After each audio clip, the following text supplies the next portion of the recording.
The scent of burning sage and pine needles filled the ceremonial grounds, thick and intoxicating in the warm summer night. Dozens of torches lined the ancient stone circle, their flames dancing wildly with every gust of wind that swept through the forest. I stood at the edge of the gathering, half hidden behind an old oak, watching the members of the Silvercrest pack move about in their finest ceremonial wear.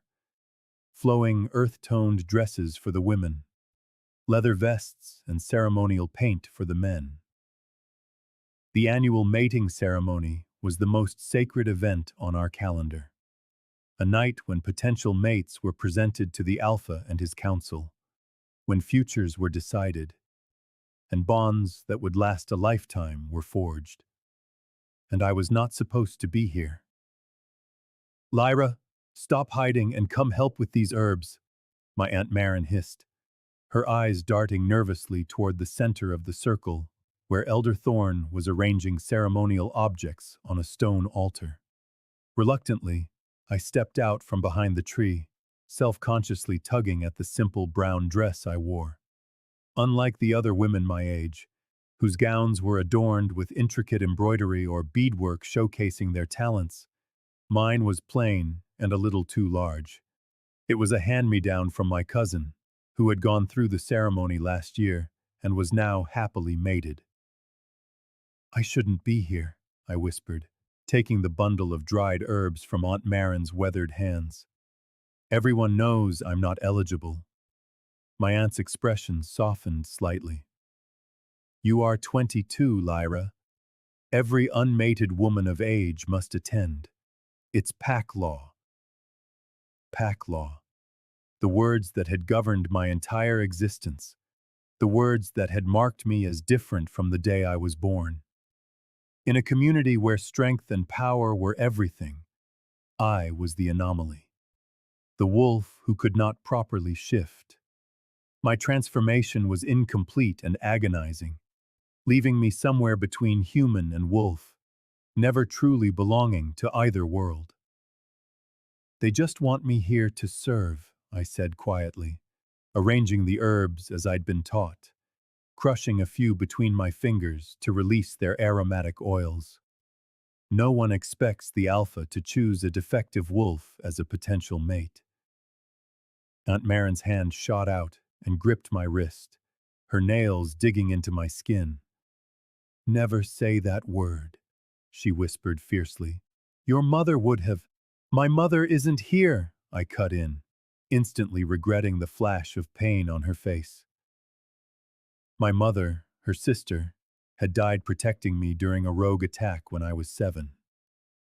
My memory of her was fading, but precious, of her hands stroking my hair as she told me I would one day find my place in the pack, that my difference would one day be my strength.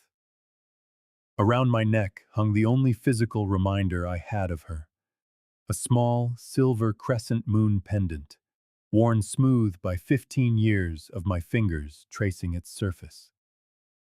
"I'm sorry," I said softly. "I just don't see the point in pretending I have any chance tonight." Before she could reply, a hush fell over the gathering. From his cabin, Alpha Thorn emerged and strode toward the center of the ceremonial grounds. Even from a distance, his presence was overwhelming, tall and broad-shouldered, with dark hair that fell just past his shoulders and a face that looked as though it were carved from stone. At 35, he had led our pack for nearly a decade, thrust into power prematurely by his father's unexpected death. Unlike his father, who had taken a mate in his youth, Nathaniel Thorn had never chosen one. Year after year, the most beautiful and talented women from our pack and neighboring territories were presented to him. And year after year, he refused them all. Some said he was waiting for the perfect political alliance. Others whispered he was incapable of love after witnessing his parents' loveless union. Whatever the reason, his continued solitude had become a source of anxiety among the elders, who worried for the succession of the pack's leadership. It's starting, Aunt Marin whispered, nudging me toward the back of the crowd. Stay here and keep your head down. Help with the ceremonial wine when you're called, and then we can slip away early. I nodded, grateful for her understanding. As she moved away to take her place with the other council members, I shrank further into the shadows, watching the ceremony begin. Elder Vargas, our pack's spiritual leader, raised her gnarled hands toward the full moon above. On this sacred night, when the moon blesses us with her fullest light, we gather to honor the ancient traditions of our kind. Her voice rang out, surprisingly strong for her age. Tonight, we present our finest daughters, so that our alpha may find among them a worthy mate, a Luna to stand by his side and strengthen our pack. One by one, the eligible women stepped forward, 7 of them this year, each more beautiful than the last. I recognized most of them. Serena, the daughter of our head warrior, her golden hair shimmering in the firelight. The twins, Daria and Lena, known for their musical talents and sweet dispositions. Helena, whose family were the most skilled healers in the pack. 2 others came from friendly neighboring packs, political alliances that would strengthen our territory's borders. And then there was Kyra. My throat tightened as she stepped into the light. Tall and graceful, with raven hair that fell in waves down her back, and eyes the color of amber. She was the unanimous favorite to be chosen. Not only was she physically stunning, but she was one of our strongest fighters, possessed the purest shifting form, and came from a bloodline nearly as prestigious as the Alpha's own. We had grown up together, and for a brief time in our childhood, we had been inseparable, until she realized that being friends with the pack's weakest link would do nothing for her status. The last time we had spoken, 3 years ago, she had made her opinion of me painfully clear. You're a burden on this pack, Lyra. Everyone knows it. They only keep you around out of respect for your mother's sacrifice.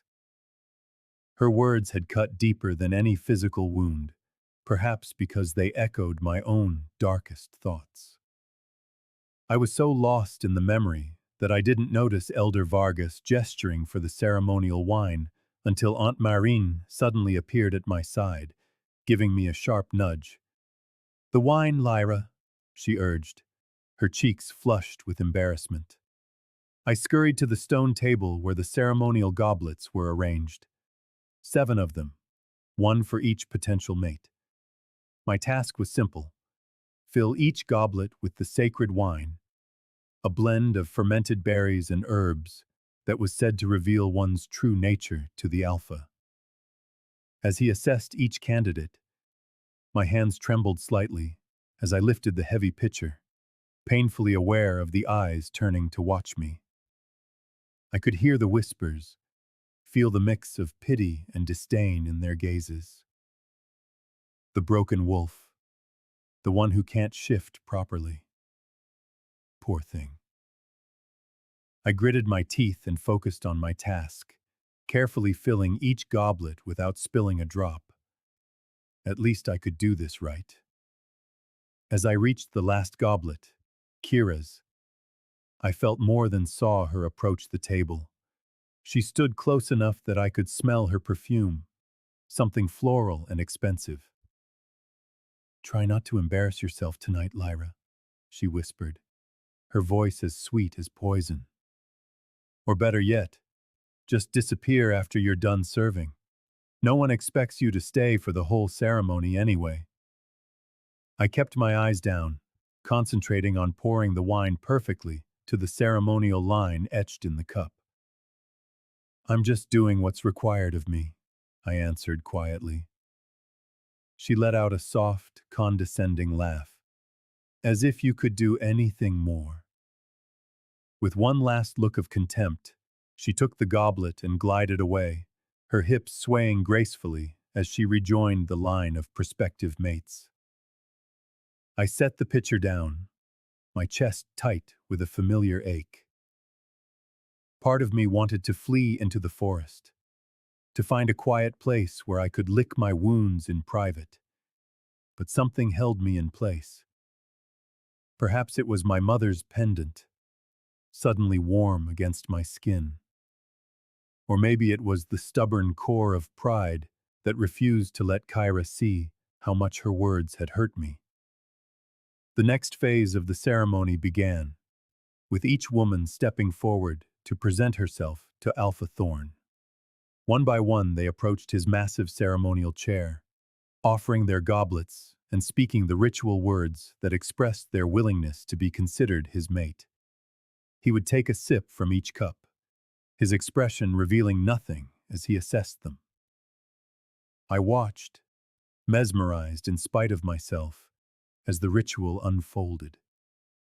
There was something hypnotic about the Alpha's presence, something that drew the eye and commanded attention even when he was perfectly still. Unlike his father, who had ruled through fear and intimidation, Nathaniel Thorn led with a quiet intensity that was somehow more powerful. I had never spoken to him directly. Why would the Alpha have reason to address the weakest member of the pack? But I had observed him from afar, watching how he mediated disputes, how he pushed the strongest warriors to their limits, while still finding time to listen to the concerns of even the lowest-ranking pack members. Everyone except me. When it was Kyra's turn, a hush fell over the gathering.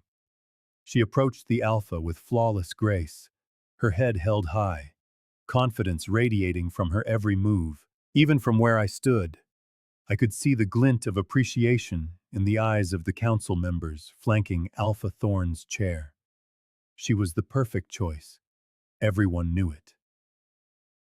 "My Alpha," she said, her voice clear and strong as she offered her goblet. "I come before you under the blessed full moon, offering myself as your potential mate. My strength would be your strength, my loyalty unwavering, my body ready to bear the next generation of Silvercrest leaders." Nathaniel Thorn's expression remained impassive as he accepted the goblet from her, their fingers brushing briefly. He took a longer drink than he had from the others, his dark eyes never leaving Kyra's face. When he handed the goblet back, a faint smile touched his lips. It was the first reaction he had shown all night. My heart sank. It was decided then. After all these years of refusing to choose, he had finally found someone worthy. A part of me was relieved.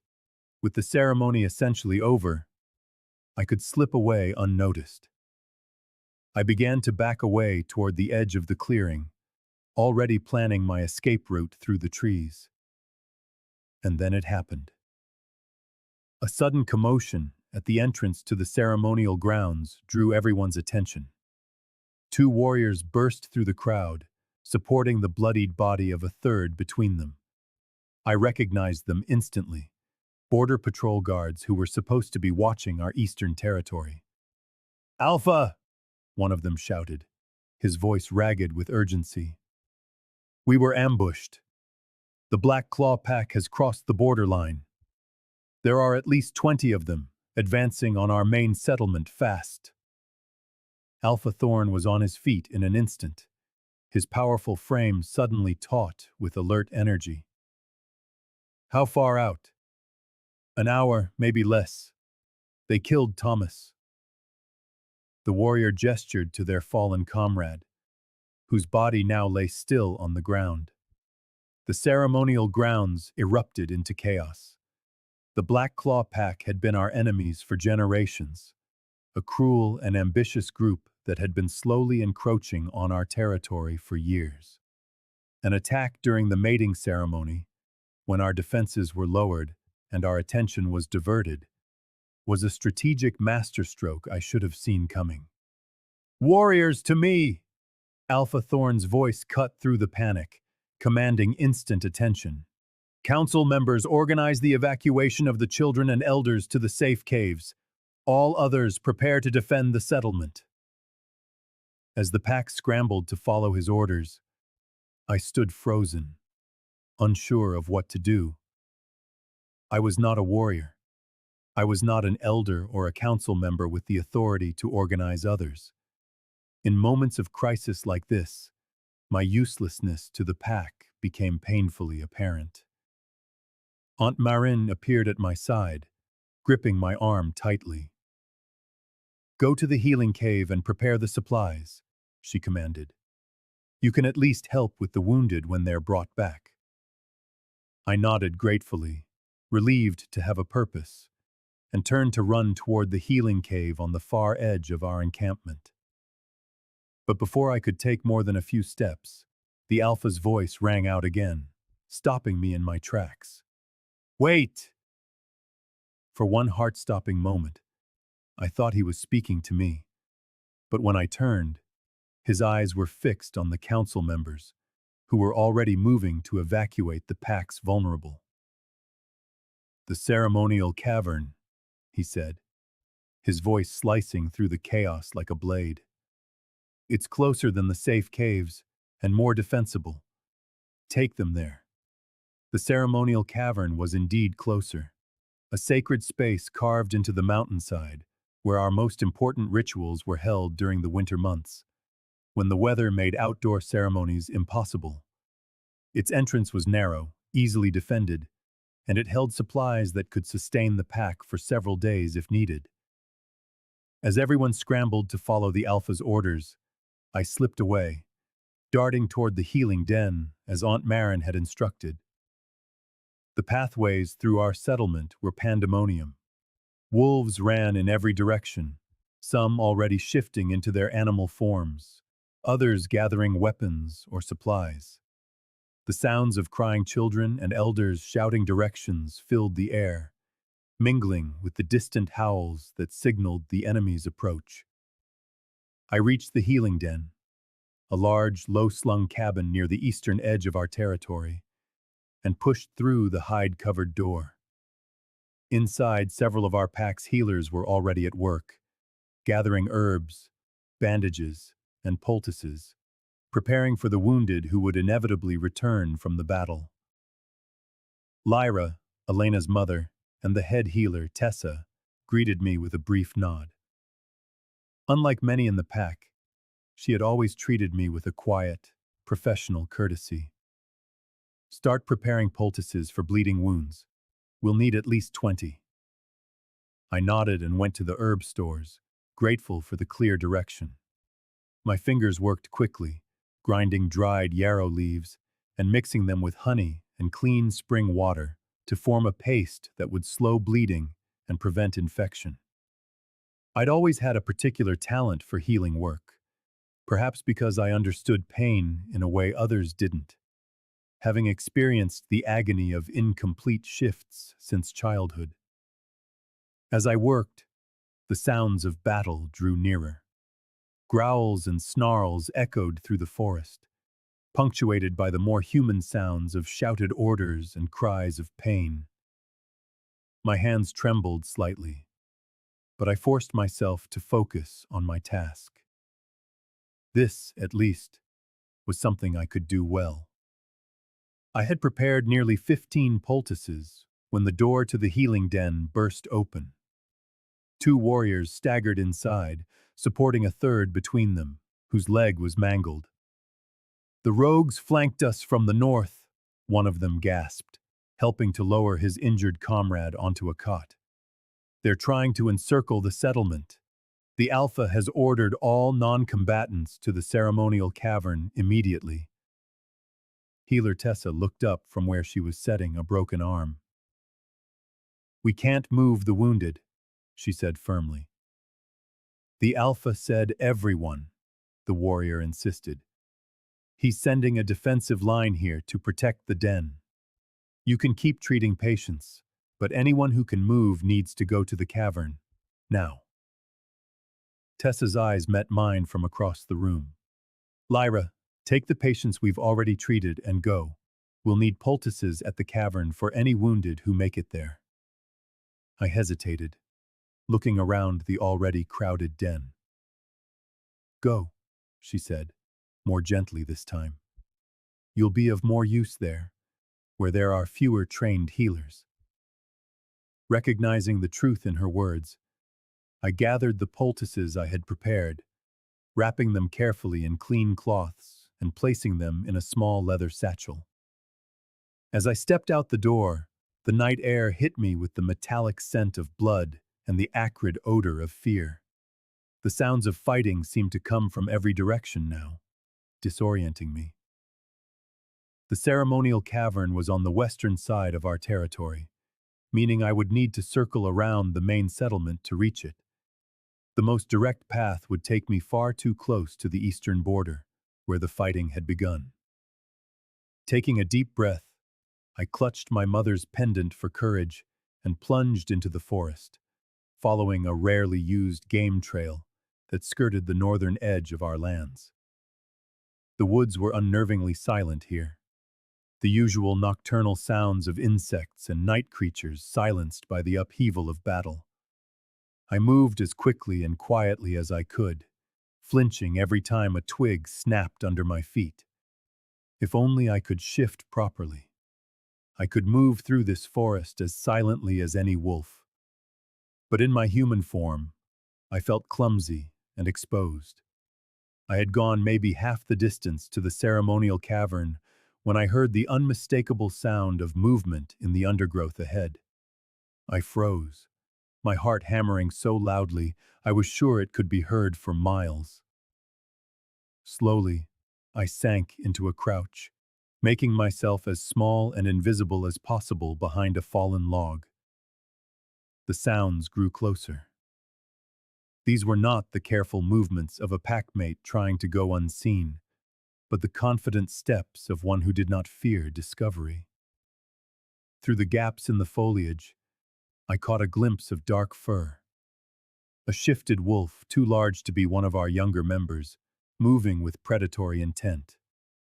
A black claw scout, hunting for stragglers just like me. I held my breath, pressing myself against the damp earth, praying to the moon goddess that the wind wouldn't shift and carry my scent to him. The lone wolf stopped, lifting its massive head as it tested the air. For one terrifying moment, I thought he had detected me. His head swiveled in my direction, eyes glinting in the dark. Then, suddenly, a howl ripped through the air from the direction of our settlement. The alpha's howl, commanding and powerful, calling all warriors to him. The rogue's head snapped toward the sound, and after a moment of hesitation, he changed direction, loping away from me and toward the heart of the battle. I waited until I could no longer hear him before I allowed myself to breathe again. My limbs were shaking with adrenaline and fear, but I forced myself to my feet. I had to get to the ceremonial cavern before I encountered any more enemies. Moving with more urgency now, I abandoned stealth for speed, racing through the forest. The ground grew steeper as I neared the western mountains, the path narrowing as it climbed toward the cavern entrance. I could see the light of torches ahead, pack members standing guard at the narrow opening that led into the mountain. "Lyra!" One of the guards, a young warrior named Wren who sometimes showed me kindness, looked surprised to see me. "We thought you'd been caught in the eastern sector." "I was at the healing den," I explained breathlessly, holding up my satchel. "Healer Tessa sent me with supplies." He nodded, stepping aside to let me pass. "Be careful in there. It's crowded, and tensions are high." That was an understatement. As I entered the ceremonial cavern, the noise hit me like a physical force. Children were crying, elders were arguing over the best defensive strategies, and wounded wolves were groaning in pain. The massive cavern, which normally felt spacious during our winter ceremonies, now seemed suffocating with nearly 100 pack members huddled inside. I made my way toward a section where the wounded were being gathered. carefully stepping around huddled groups of frightened children and their anxious parents. As I passed, I caught snippets of conversation, most of it centered on the Alpha and his decision to meet the Black Claw pack head-on rather than retreat. "He took 20 of our strongest warriors straight into their main force," someone was saying. "It's suicide." "No, it's strategy," another argued. "He's drawing them away from the settlement while our flanks circle around from behind." I kept my head down, not wanting to draw attention to myself. Near the back of the cavern, several injured wolves were being tended to by an elder with only minimal healing training. I approached her, offering my satchel. "I brought poultices from the healing den," I said quietly. The old woman looked up, relief washing over her tired face. "Goddess be thanked, we have 3 with deep lacerations that won't stop bleeding." I knelt beside her, unwrapping the poultices and showing her how to apply them properly. As we worked, I lost all track of time, focused solely on easing pain and staunching the flow of blood. This was where I felt most useful, not in ceremonies or pack meetings, but in moments of practical need, where my steady hands and knowledge of healing could make a difference. I had just finished bandaging a young boy's arm when a commotion at the entrance of the cave drew everyone's attention. Warriors were filing in, many of them bloodied and limping, but with expressions of triumph rather than defeat. "The Black Claws are in retreat!" one of them shouted. His announcement met with cries of joy and relief. "The Alpha led the countercharge himself. You should have seen it. He took down their second-in-command with a single strike to the throat." As the warriors continued to pour in, I scanned their faces, searching for Aunt Marin or anyone else I knew well. There was no sign of her, but I recognized many of our pack's strongest fighters, most bearing wounds that would need tending. And then he entered, Alpha Nathaniel Thorn, his massive frame filling the narrow cavern entrance. Unlike the others, he was still in his shifted form, a colossal black wolf with eyes that glowed like amber in the torchlight. Blood matted his fur in several places, but he moved with the fluid grace of one who was not seriously injured. The cavern fell silent as he strode forward, the pack members parting to make way for him. When he reached the center of the cave, he shifted. The transformation was so smooth, so effortless, it was like watching a ripple move through water. One moment he was a wolf, the next a man, crouched naked on the stone floor. Someone quickly brought him clothing, which he donned with efficient movements before addressing the assembled pack. "The immediate threat has been neutralized," he said, his deep voice echoing off the cavern walls. "The Black Claws have retreated past the border, but they will regroup. This was not a random raid. It was a calculated strike, timed to coincide with our mating ceremony, when they knew our defenses would be at their lowest." Murmurs of anger rippled through the crowd. "We lost 4 of our own tonight," he continued, his expression grim. "Thomas, Lyra, Sarah, and Damon gave their lives to defend our territory. We will honor their sacrifice at dawn. For now, we must remain vigilant. The wounded will remain here in the ceremonial cavern tonight, along with the children and the elders. All able-bodied warriors will return with me to secure the perimeter."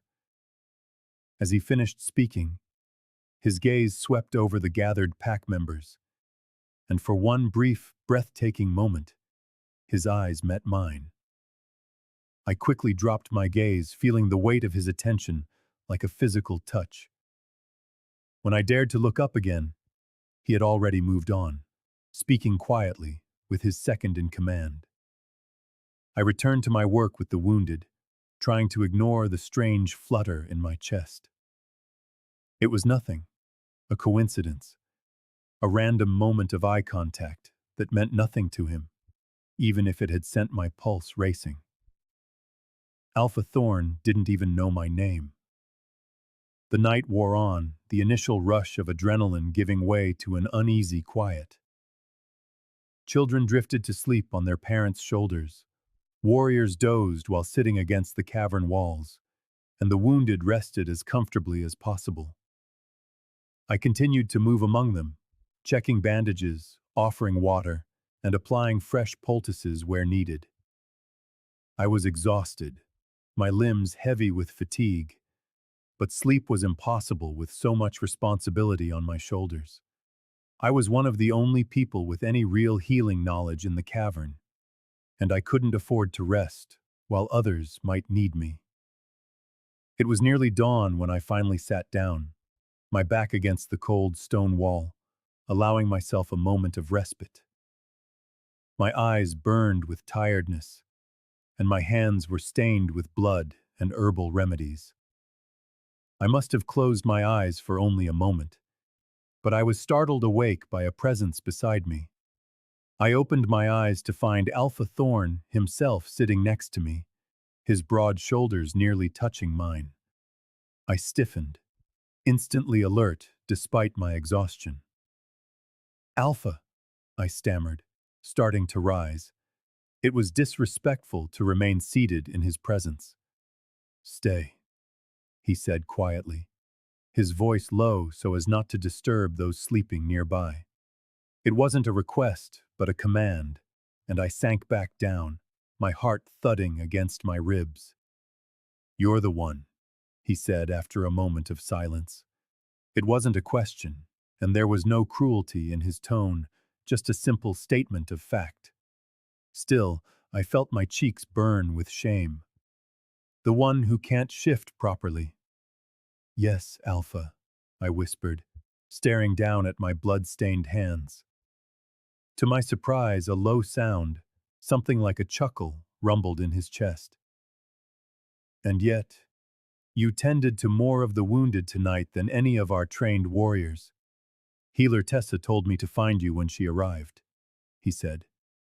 "She claims you have the steadiest hands she's ever seen." I looked up in shock, unable to believe that Healer Tessa had spoken of me to the Alpha, let alone with praise. I had only done what needed to be done.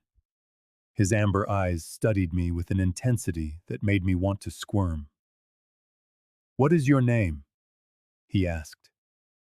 "Lyra," I answered, my voice almost inaudible, even to my own ears. "Lyra Blackwood." Something flickered across his face. Recognition, perhaps? "Marin's niece, Helena Blackwood's daughter." I nodded, astonished that he knew of my connection to my mother. She had died long ago and had never been particularly important in the pack's hierarchy. "Your mother saved my sister during the Northern Territory dispute," he said, as if reading my thoughts. "She was a brave woman." "Thank you," I breathed, my fingers automatically finding my mother's pendant. His eyes followed the movement, noting the silver crescent moon that gleamed dully in the cave's dim light. "You should rest," he said suddenly, rising in one fluid motion. "Dawn is approaching, and we'll need to move the injured back to camp soon."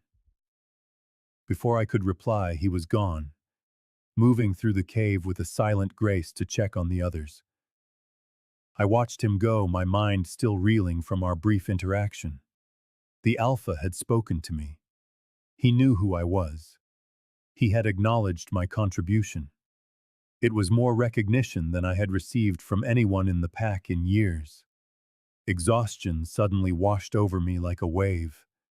My eyelids felt impossibly heavy, and the cold stone at my back seemed to be pulling me into its embrace. "Just a few minutes rest," I told myself. "Just enough to gather my strength for the journey back."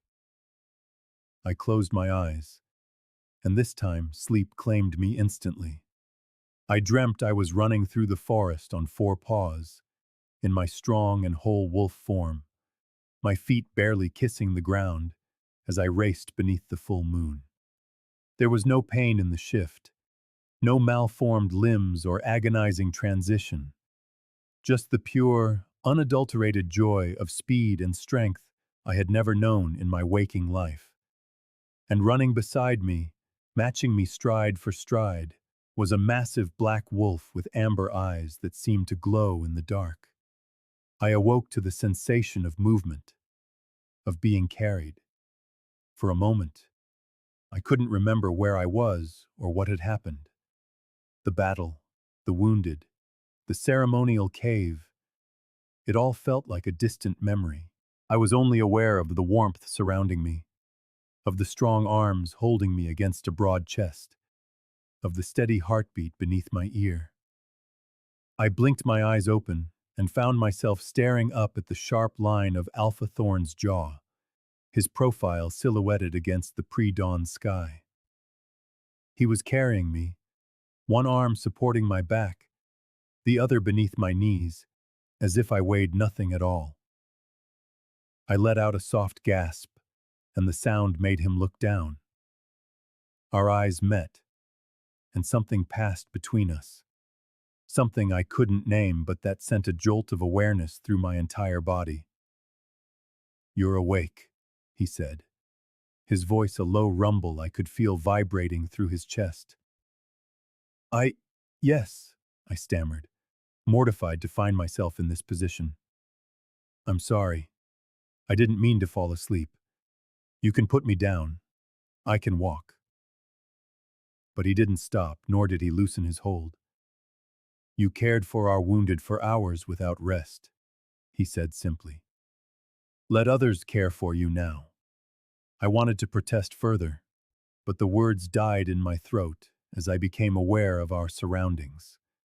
We were walking in a procession back to the camp, surrounded by other pack members who were either helping the wounded or carrying children who had fallen asleep.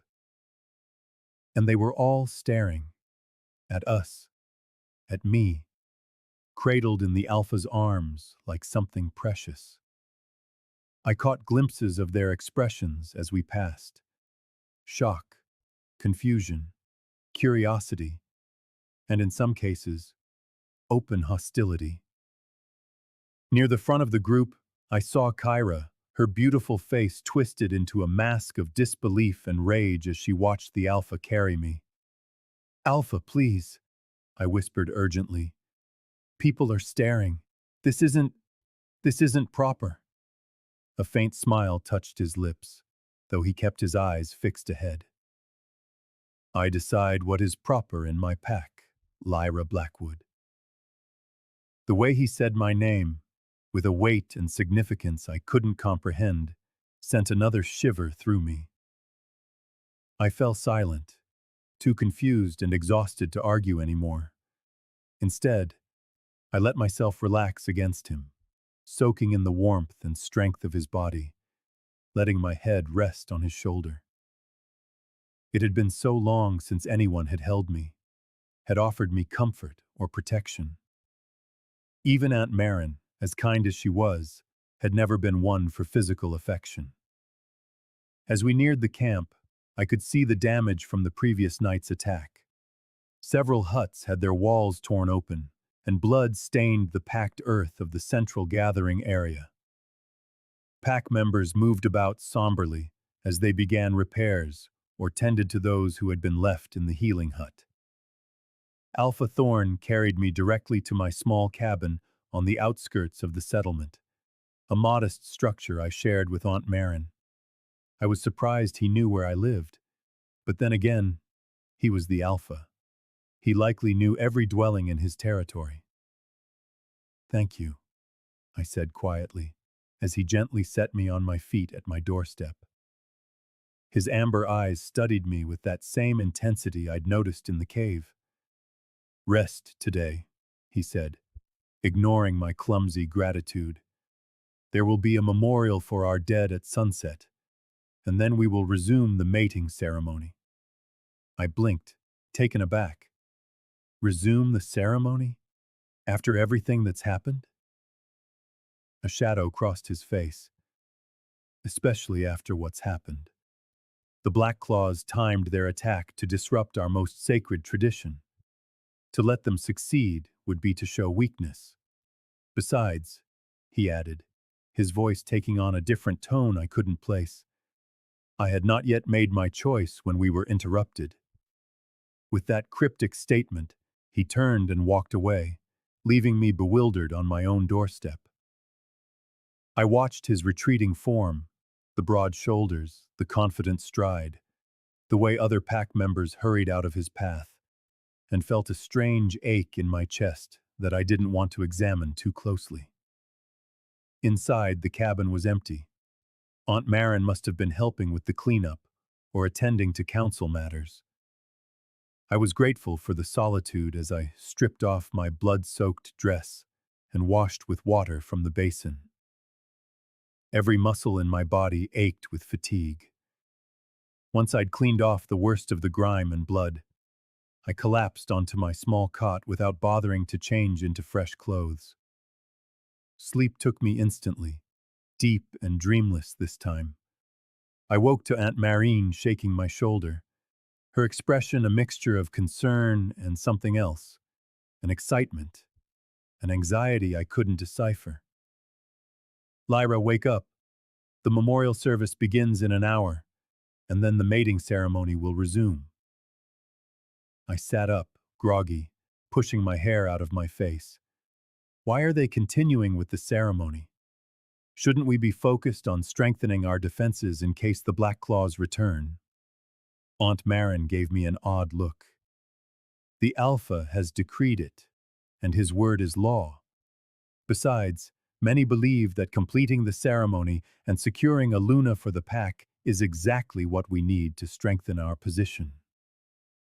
She went to our small wardrobe and began rummaging through it, pulling out garments and examining them with a critical eye. You need something better to wear than that old brown dress, she murmured, more to herself than to me. I frowned, watching her. Why? I'm not part of the ceremony anymore. I've done my service duties. No one will be looking at me.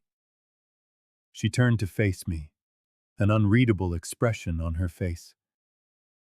Lyra, do you truly not understand what happened this morning? What do you mean? I asked, a sense of unease settling in my stomach. She sat beside me on the cot, taking my hands in hers. The Alpha carried you. He carried you through the entire pack. He could have woken you, or assigned a warrior to help you back, or simply left you to sleep in the cave until you stirred naturally. Instead, he chose to carry you himself, in full view of everyone.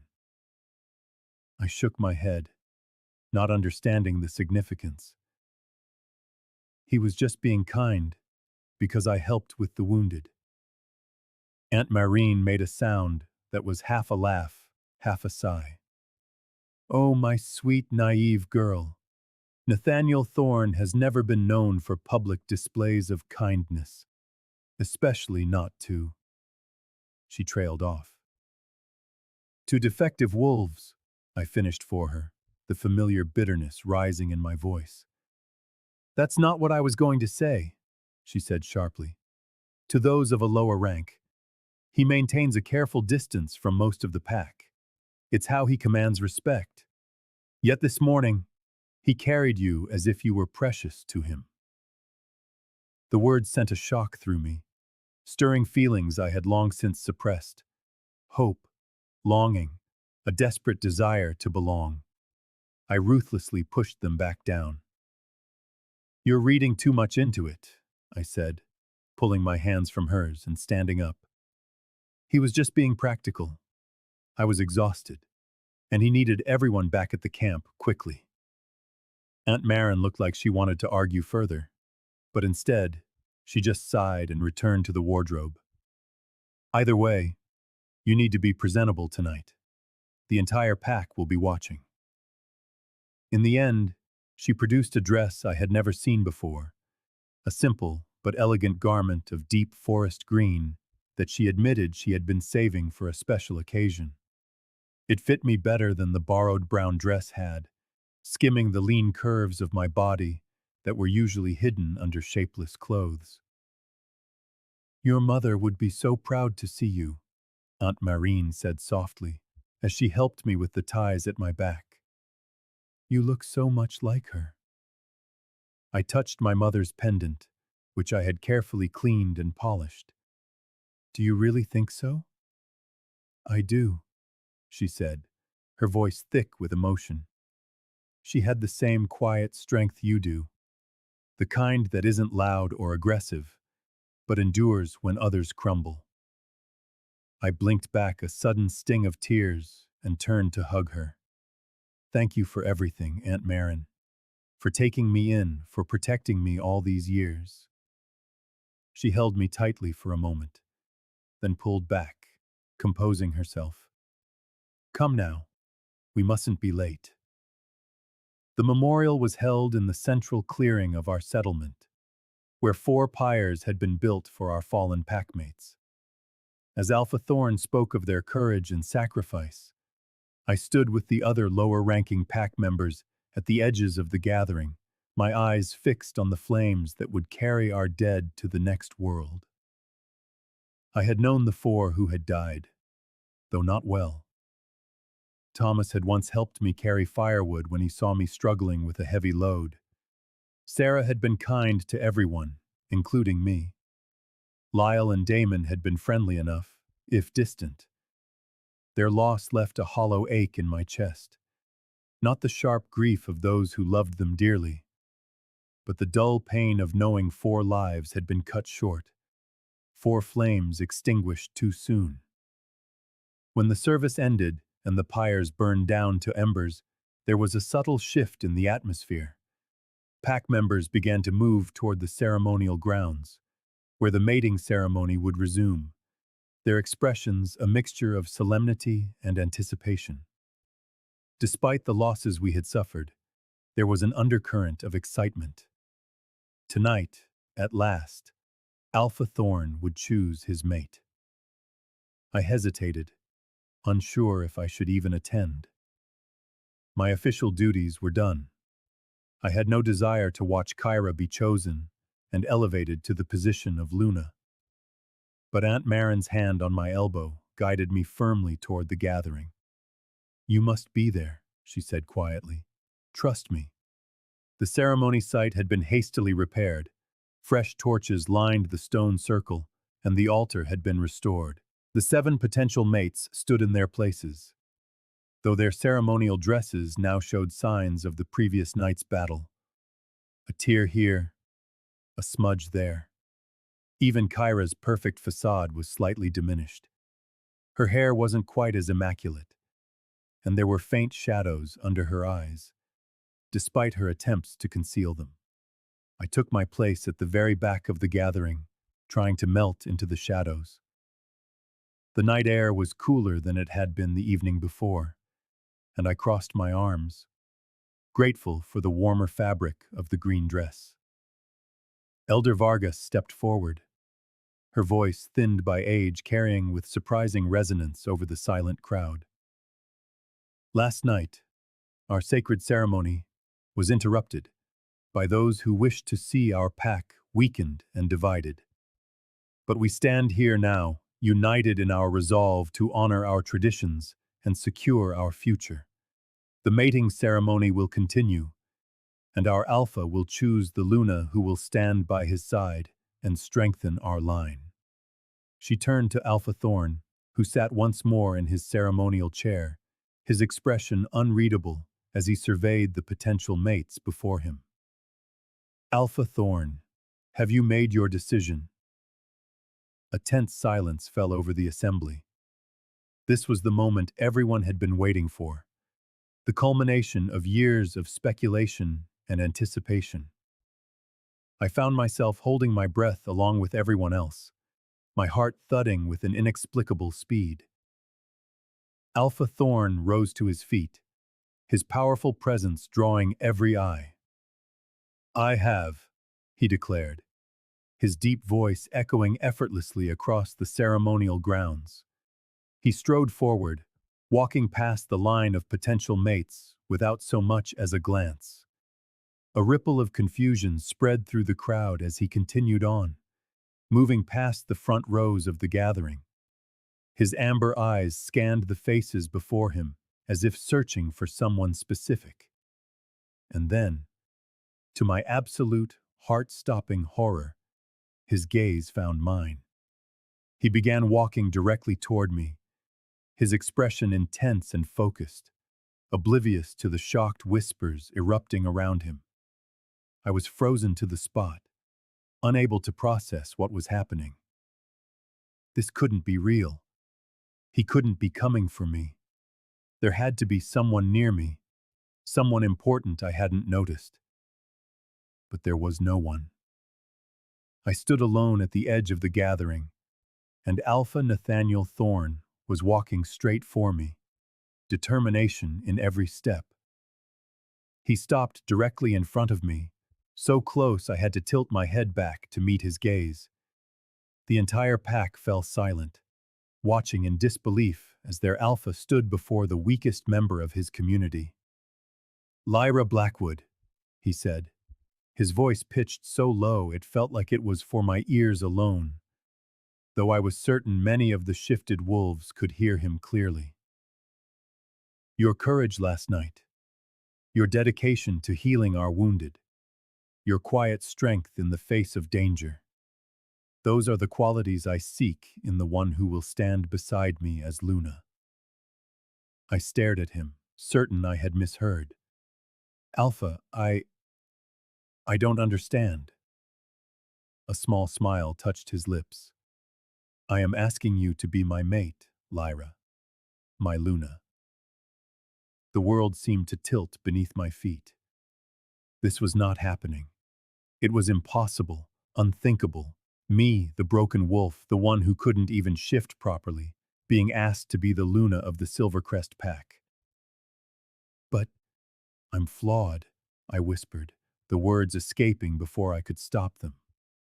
"I can't fully shift. I would give you weak children. The pack will never accept me."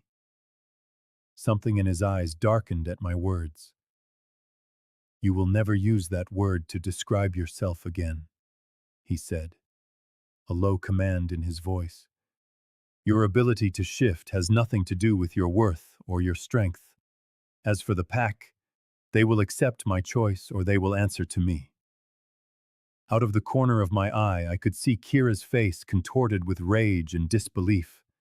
Behind her, the other potential mates wore expressions ranging from shock to pity, clearly believing I would refuse and spare everyone the embarrassment of a Luna who couldn't properly shift. "Why me?" I asked, my voice barely audible.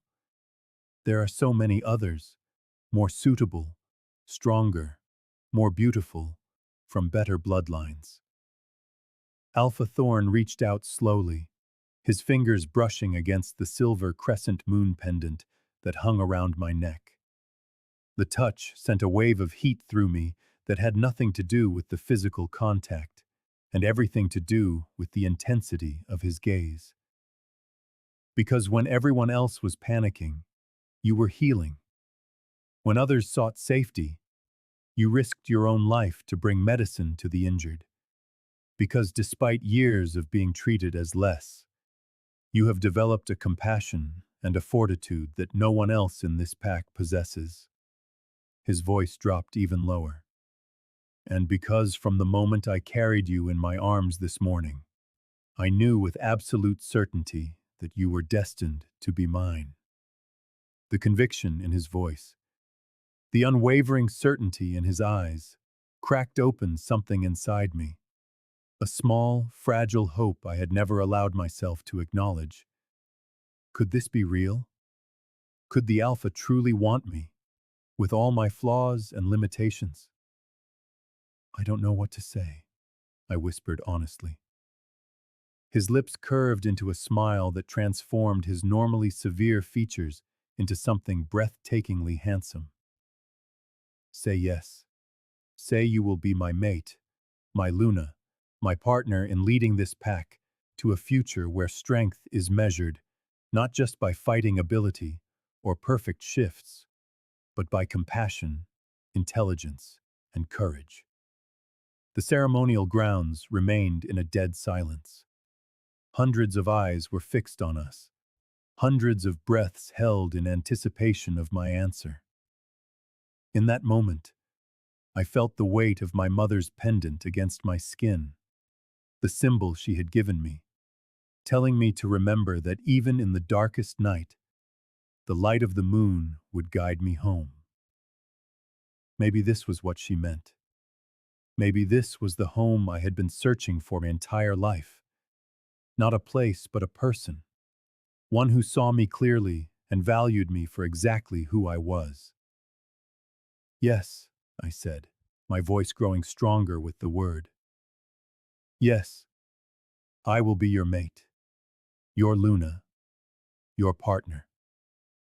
A collective gasp rose from the assembled pack, followed immediately by a confused murmur of whispers.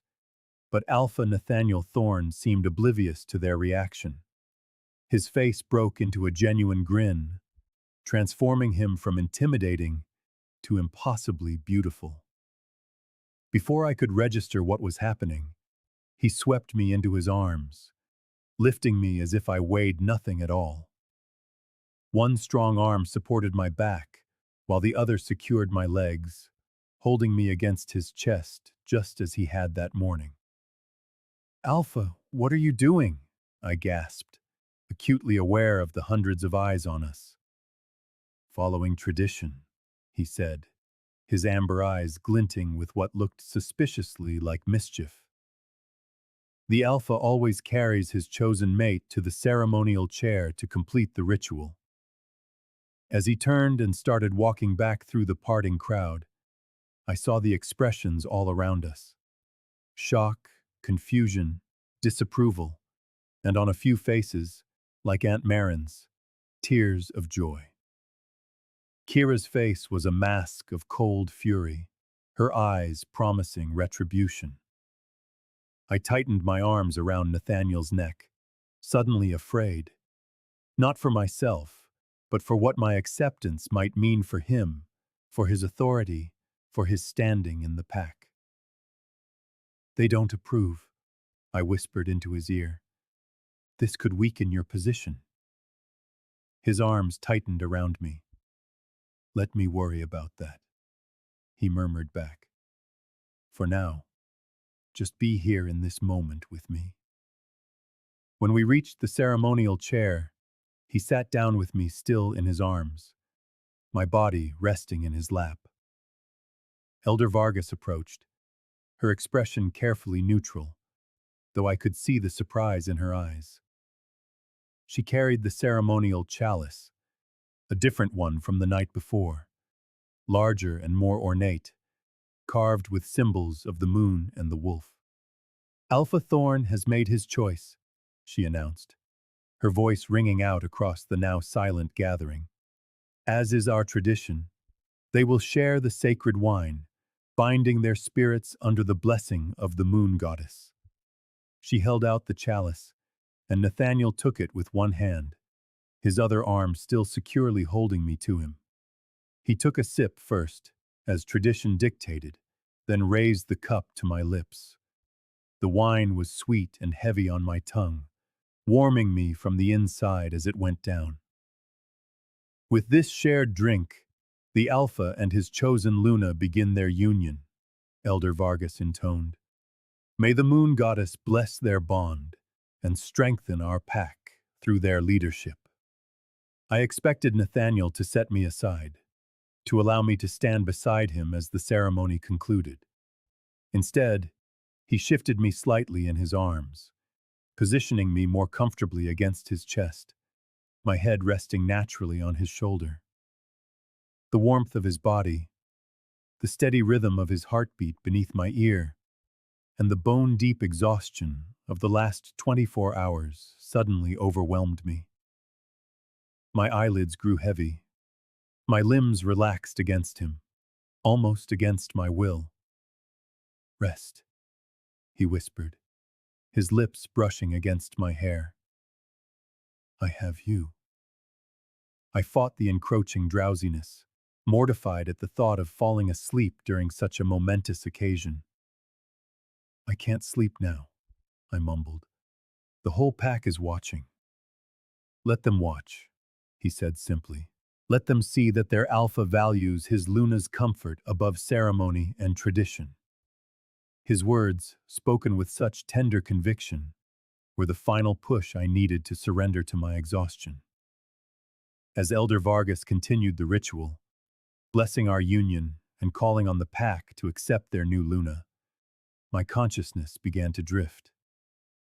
The last thing I remembered was the feeling of Nathaniel's arms tightening protectively around me, his chin resting gently on the top of my head. And as I slipped into dreams, I heard the shocked whispers echoing through the crowd. "She fell asleep on the Alpha's shoulder during the mating ceremony. Has that ever happened before? What does it mean?" But louder than all of that was Nathaniel's voice, rumbling through his chest and against my ear. "It means she trusts me completely. And for an Alpha, his Luna's trust is the greatest gift of all." I woke slowly, consciousness returning in soft, gentle waves. I was surrounded by warmth and the scent of pine and cedar, a masculine, comforting scent I didn't recognize. The surface beneath me was soft, the furs luxurious against my skin in a way my own simple bedding never was. For a moment, I kept my eyes closed, savoring the comfort and trying to piece together my scattered memories. The mating ceremony, the attack, tending the wounded, Alpha Thorn carrying me, his shocking choice, falling asleep in his arms. My eyes snapped open as reality hit me with a jolt. I sat up abruptly, the soft furs pooling around me as I took in my surroundings with growing bewilderment. I was in a large, beautifully appointed room I had never seen before. Sunlight filtered through windows veiled by heavy, deep blue curtains. The bed I was in was enormous, carved from dark wood with intricate wolf designs along the headboard. The walls were adorned with tapestries depicting the pack's history, and a fireplace crackled softly at the far end of the room. The Alpha's chambers. I was in the Alpha's private chambers. A soft sound drew my attention to a corner of the room, where Nathaniel Thorn sat in a large chair, watching me with those intense amber eyes. He had changed out of his ceremonial clothes into a simpler black shirt that stretched across his broad shoulders and dark trousers, but he looked no less powerful or imposing. "Good morning," he said, his deep voice sending an inexplicable shiver through me. "Or rather, good afternoon. You slept for nearly 20 hours." I stared at him in horror. 20 hours? I slept in your bed for 20 hours? A faint smile touched his lips. "You needed the rest. After tending to the wounded all night, and then the stress of the ceremony, your body needed to recover." I clutched the furs to my chest, suddenly self-conscious that I was still wearing the green dress from the ceremony, though someone had removed my shoes. "I shouldn't be here," I said, my voice little more than a whisper. "This isn't proper. We aren't.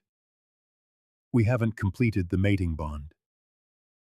He rose from his chair and approached the bed with slow, measured steps.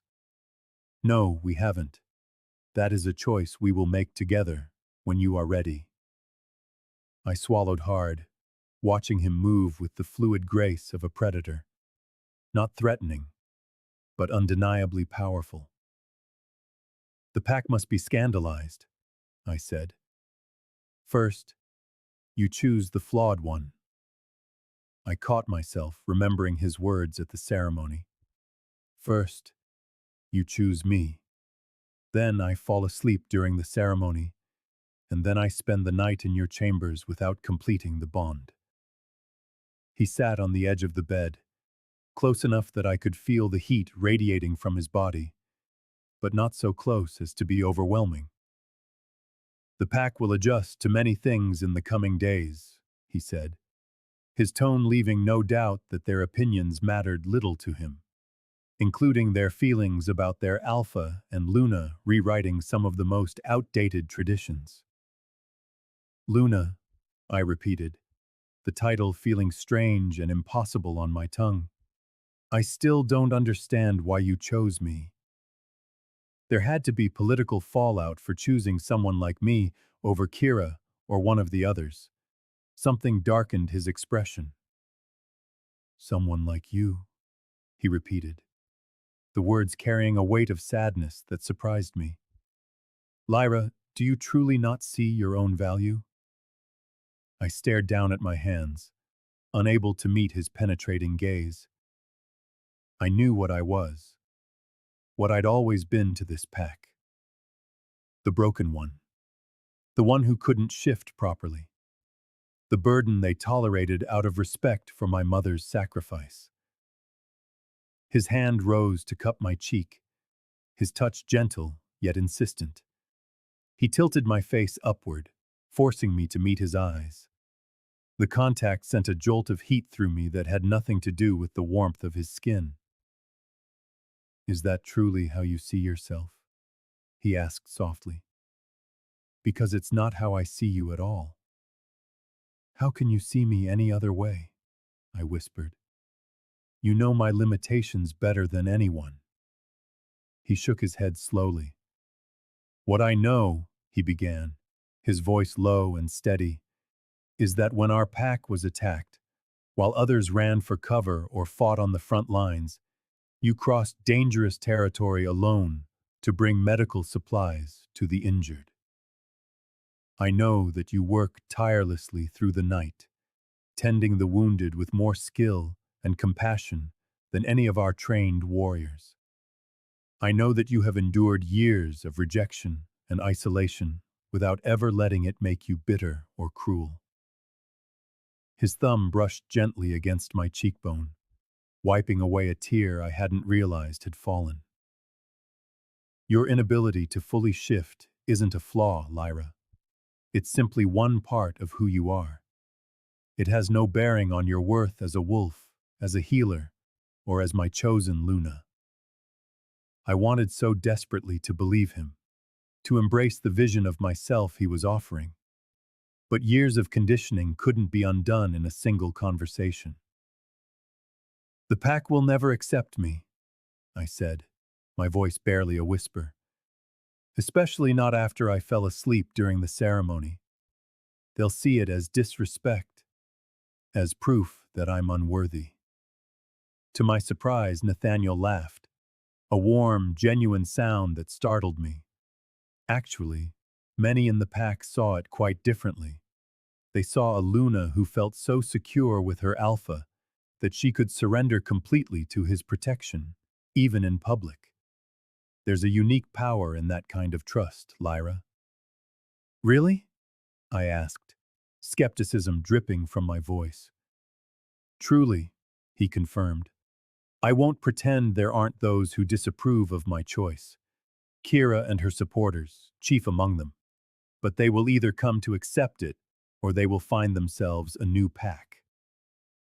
The casual confidence with which he delivered what was essentially a threat should have alarmed me. Instead, a strange flutter stirred in my chest at the thought of him protecting me so fiercely. But why me? I asked again, the need to understand overwhelming. Of all the women you could have chosen, women who would bring political advantage, women with flawless shifts and strong bloodlines, why choose the pack's greatest liability? Nathaniel fell silent for a long moment, his amber eyes studying me with an intensity that made me want to shrink away, but I forced myself to hold his gaze. I've watched you for years, he finally said, his voice low and intimate. At first, it was because of your mother. Lyra saved my sister's life during the Northern Territory dispute, and I felt I owed her memory the courtesy of ensuring her daughter was treated fairly. But the more I watched, the more I saw someone truly extraordinary. I blinked, stunned.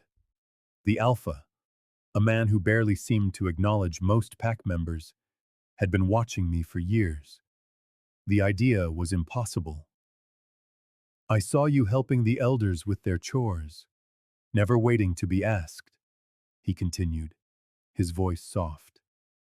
I saw you teaching the pups to identify healing herbs in the forest, even when their parents snatched them away. I saw you take on the worst duties without complaint, and bear the whispers and stares with quiet dignity. His hand moved from my cheek to tuck a strand of hair behind my ear, the gesture achingly tender. And through it all, I saw that you remained kind, not broken, not bitter, just kind.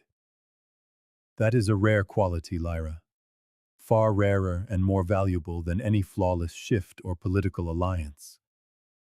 I swallowed hard against the emotion his words stirred, threatening to shatter the protective shell I'd spent years building. You never spoke to me, I said, unable to keep the accusation from my voice. If you saw all of that, why did you never acknowledge me? A shadow crossed his face, a flicker of regret. Because I am the Alpha. My attention changes things. To single you out would have made your position here even more difficult. I had to wait for the right moment, a time when I could not just acknowledge you, but elevate you to your rightful place at my side. The mating ceremony, I realized aloud. He nodded. I planned to choose you all along. When the black claws attacked, I feared I had lost my chance. But seeing you in the cave, tending to the wounded with such quiet competence, it only confirmed what my heart already knew. And what was that? I whispered. His eyes locked onto mine, the amber depths swirling with an emotion I dared not name. That you are my true mate, the one the moon goddess destined for me from the beginning. The words hung between us, heavy with significance. In our world, true mates were the stuff of legend, a sacred bond that transcended the political alliances and arranged pairings common among pack leaders. How can you be so sure? I asked, my voice barely audible. We've hardly spoken. I've known since the first time I caught your scent, he said simply. At the spring gathering, 3 years ago. But you were young, still finding your place. I had to wait, to ensure that when I claimed you, you would be ready to stand at my side, not just as my mate, but as my Luna. I remembered that gathering, a celebration of the spring equinox where the whole pack feasted around a bonfire. I'd been serving that night, moving between the tables with my head bowed, trying to be invisible. I didn't recall ever getting close enough to the Alpha for him to catch my scent, but clearly I had. But my shift, I started, unable to let go of the insecurity that had defined my entire existence. Is irrelevant, he cut in firmly. The bond between us has nothing to do with it.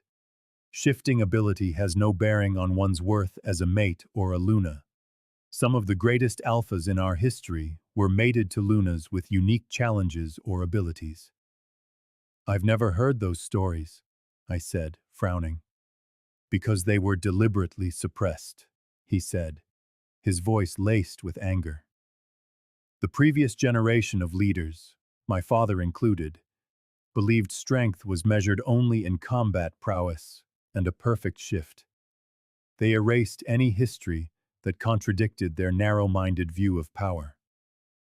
He took both of my hands, his grip gentle but firm. That is not the pack I intend to lead. I want to build a community that values every kind of strength: healing, compassion, intelligence, loyalty. And to do that, Lyra, I need a Luna who embodies those qualities to help me reshape our future. The conviction in his voice, the unwavering certainty in his eyes, began to chip away at the walls around my heart. Could this be real? Could Nathaniel truly see a worth in me that no one else ever had? There will be resistance, I said, the image of Kyra's furious face flashing in my mind. Challenges to your authority, maybe even your leadership. A dangerous smile touched his lips, a stark reminder that despite his gentle words, this man was the apex predator of our territory. Let them try, he said softly. I've been looking for an excuse to prune the more troublesome branches of the pack hierarchy. A shiver traced its way down my spine. Not of fear, but of something else entirely. Something primal that recognized the power he wielded with such casual confidence. And what if I'm not ready? I asked, my voice steadier than I expected. What if I need time to adjust to all of this before we complete the mating bond? His expression softened instantly. Then we wait, he said simply.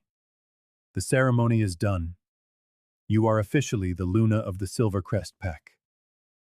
The physical bond can wait until you are ready. Relief and a strange flicker of disappointment warred within me at his easy acceptance. I've waited 3 years to claim you, he said, his voice dropping to a low murmur that sent a tremor through me. I can wait a little longer for you to claim me. The implication that this was a mutual choice, that I held power here, was so foreign to my understanding of pack dynamics, I couldn't process it. Alphas took. They didn't ask. They commanded. They didn't wait for permission. Yet here was Nathaniel Thorn, the most powerful alpha in generations, treating me as an equal. I don't know how to be a Luna, I confessed, voicing my deepest fear. I wasn't trained for it like Kyra and the others. I don't know the protocols, the duties. Do you know how to care for people? He interrupted gently. Do you know how to listen? How to heal? How to show compassion to those who have wronged you? The rest, the protocols, the ceremonies, that can all be taught. The qualities that make a true Luna come from within. And you, Lyra, possess them in abundance. He raised my hand to his lips, pressing a kiss to my palm that sent warmth flooding through me. You will not be alone in this. I'll be right beside you, every step of the way. As if on cue, a commotion erupted outside. Raised voices, the thud of approaching footsteps.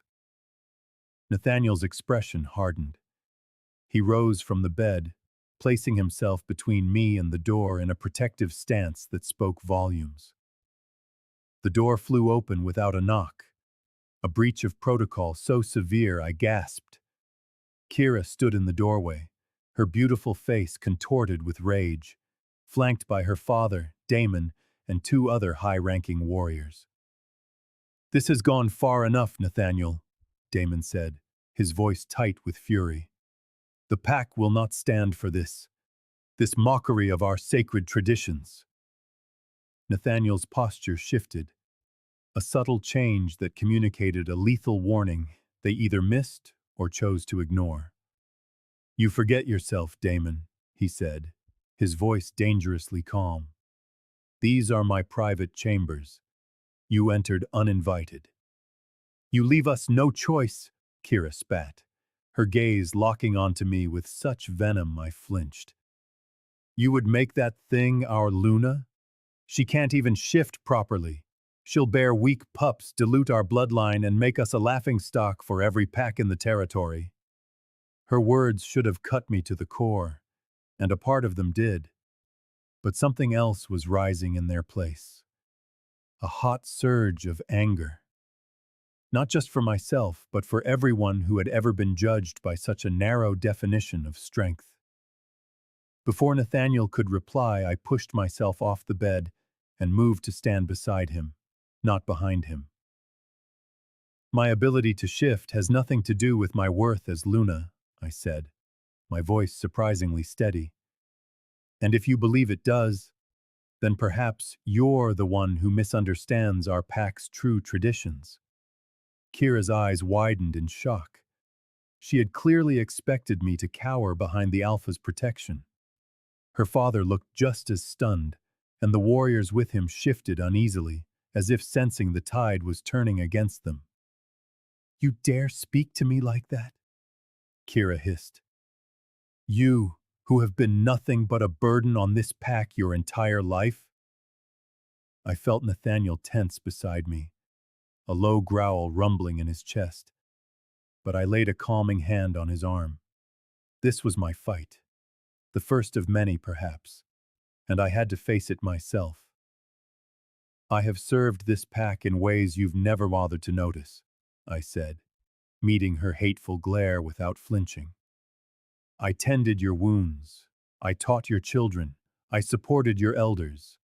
I may not be a warrior like you, Kyra, but healing requires a strength of its own.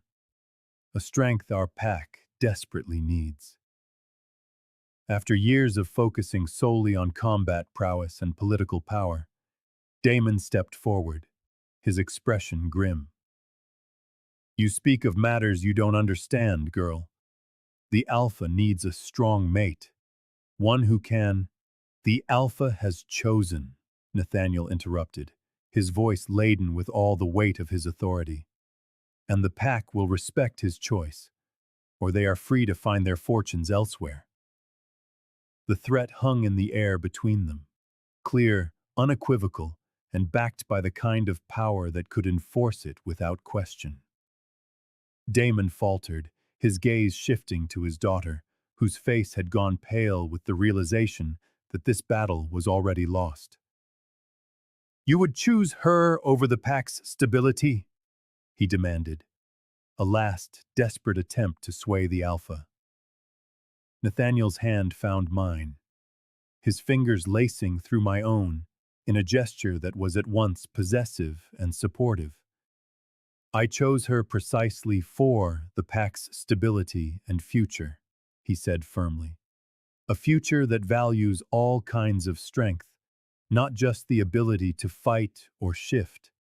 A future where healing and compassion are recognized as essential for our community's survival." He stepped forward, still holding my hand, his presence so commanding that Damon and the warriors instinctively retreated. "Now, leave our chambers, and from this moment forward, you will show your Luna the respect she is due. If I hear you, or anyone else in this pack, ever refer to her as broken or flawed again, you will find yourself without a home or a pack before the words have fully left your mouth. Am I understood?" The threat in his voice was unmistakable. Even Kyra, proud, beautiful Kyra, who had never backed down from anything in her life, lowered her eyes in submission. "Yes, Alpha," Damon said stiffly, gesturing for the others to fall back as they filed out. Kyra's eyes met mine one last time. The hatred was still there, the resentment, but underneath it, I saw something else. Uncertainty. Perhaps even fear. She had built her entire identity around becoming Luna one day, around being the strongest, most perfect female in the pack. Without that future to cling to, who was she? In that moment, I felt an unexpected pang of compassion for her. "Kyra," I called softly as she turned to leave. She froze, her back rigid. "Your strength is still valuable to this pack. I hope you will choose to use it to protect our people, not to fight a decision that has already been made." She didn't answer, didn't even acknowledge I had spoken. but something in the set of her shoulders told me she'd heard. Whether my words would make any difference, that remained to be seen. When the door closed behind them, I released a trembling breath, my knees suddenly weak in the aftermath of the confrontation. Nathaniel's arm slid around my waist, steadying me without making it obvious I needed the support. "That," he said softly, "is exactly why I chose you." I looked up at him, confused. He chuckled, a low sound that warmed something deep inside me. Because even when confronted by someone who has been cruel to you for years, your first instinct is to offer understanding, a path toward reconciliation. You don't seek to crush your opponents, Lyra. You seek to make them allies. His words settled over me like a mantle, not a burden, but a purpose. A vision of who I could be, of what we could build together. "Do you really think it's possible?" I asked, my voice barely a whisper. "To change the pack's values so fundamentally?" "Not overnight," he admitted, leading me to a small sitting area near the fireplace. "But yes, I believe it's possible, even necessary. Our pack has been stagnating under the old ways, becoming more insular, more rigid in our thinking. We need to evolve if we want to survive in a changing world."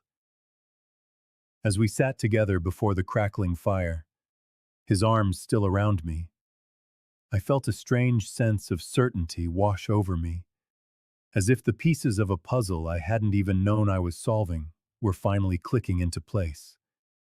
The weakest member of the pack becoming its Luna. The outcast finding her place at the very center. The broken one valued precisely because her frailty had forged her compassion and resilience.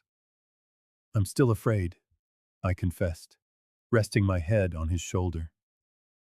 "Afraid of failing you, of failing the pack. Afraid I won't be strong enough for what's coming." Nathaniel's hand rose to stroke my hair, a gesture so tender it brought tears to my eyes. "Do you remember what you did last night, during the ceremony?" he asked. I groaned softly, a fresh wave of heat rising in my cheeks. "I fell asleep on your shoulder, in front of the entire pack." He chuckled, the sound rumbling through his chest and against my ear. "You trusted me enough to be utterly vulnerable in my presence, even while surrounded by those who have judged and rejected you for years. That, Lyra, is true strength. The courage to be vulnerable, to trust, to open yourself to what could be, despite the wounds of the past." His fingers found my mother's pendant, tracing the outline of the crescent moon that had been my talisman for so long. "Your mother once told me something I never forgot," he said softly. "She said that true power isn't found in domination, but in protection. Not in the harm you can inflict, but in the healing you can offer." I lifted my head to look at him, surprised. "You knew my mother well enough for that?"